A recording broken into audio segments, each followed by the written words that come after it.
गन्ना किसानों के लिए भी हमने प्रति क्विंटल मूल्य बढ़ाकर 340 रुपये कर दिया है।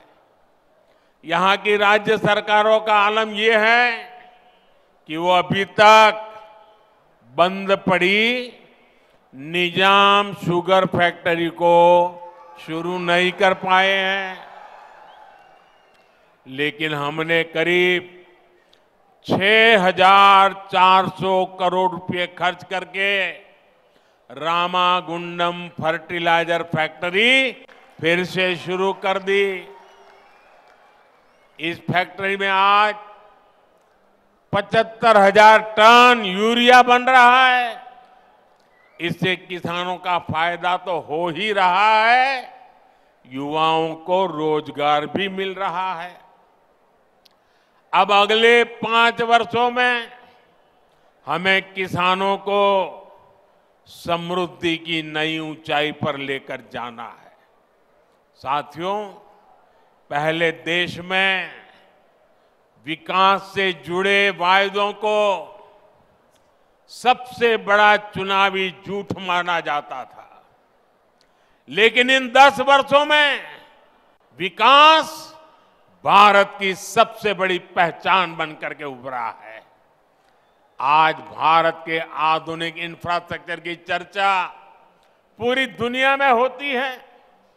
इन 10 वर्षों में हमने तेलंगाना के इंफ्रास्ट्रक्चर के लिए अभूतपूर्व काम किया है। हमारे तेलुगु भाषी लोग दुनिया के हर देश में मिलेंगे, अच्छी पोजीशन में मिलेंगे, मेहनत करने वाले मिलेंगे। और आप पूछिए, जो भी तेलुगु भाषी दुनिया में रहता है उसको पूछिए, आज दुनिया में उसका सम्मान है कि नहीं है।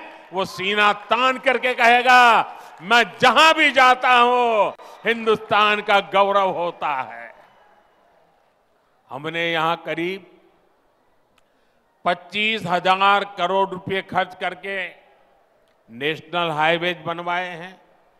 2014 तक तेलंगाना में सिर्फ 2,500 किलोमीटर नेशनल हाईवे थे।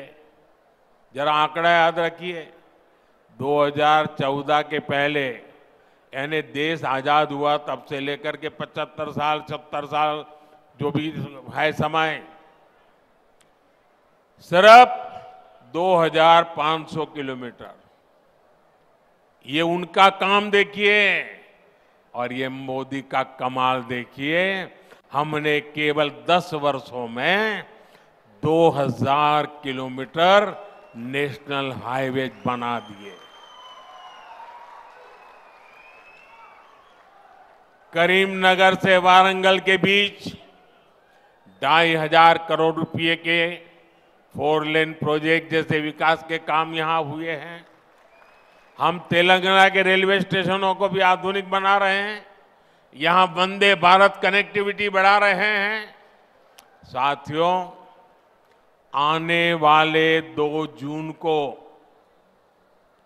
तेलंगाना के जन्म के 10 साल पूरे होंगे और इसलिए 4 जून को नतीजों के बाद केंद्र में भाजपा सरकार बनेगी।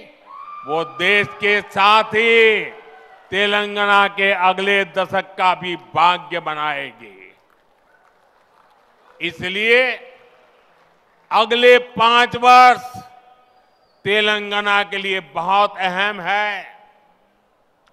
अगले 5 वर्षों में हम तेलंगाना के हाईवेज और एक्सप्रेसवेज इस नेटवर्क को और आधुनिक बनाना चाहते हैं। अगले 5 वर्ष में हम यहाँ के रेलवे इंफ्रास्ट्रक्चर को बेहतरीन बनाएंगे। अगले 5 वर्षों में हमें डिजिटल इंडिया का विस्तार गांव-गांव तक करना है। अगले 5 वर्षों में हमें ग्रामीण क्षेत्रों में हजारों नए गोदाम बनाने हैं ताकि किसानों को लाभ हो।